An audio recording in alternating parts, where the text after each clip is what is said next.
మనిషి స్వభావం చాలా విచిత్రంగా ఉంటుందండి. ప్రతి ఒక్కరు అనుకుంటారు, తను ఏ తప్పులు చేయట్లేదని, తనలో ఎలాంటి లోపం లేదని. అయినా ఎదుటి వాళ్ళు తనతో సరిగ్గా బిహేవ్ చేయట్లేదని, సవ్యంగా ప్రవర్తించట్లేదని ఫ్రీక్వెంట్‌గా కంప్లెయింట్ చేస్తుంటారు.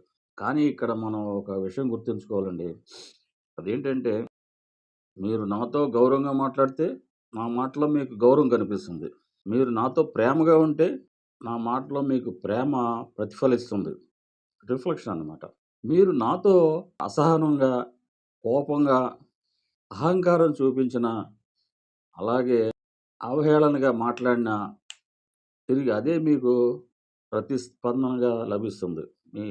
మీకు కూడా.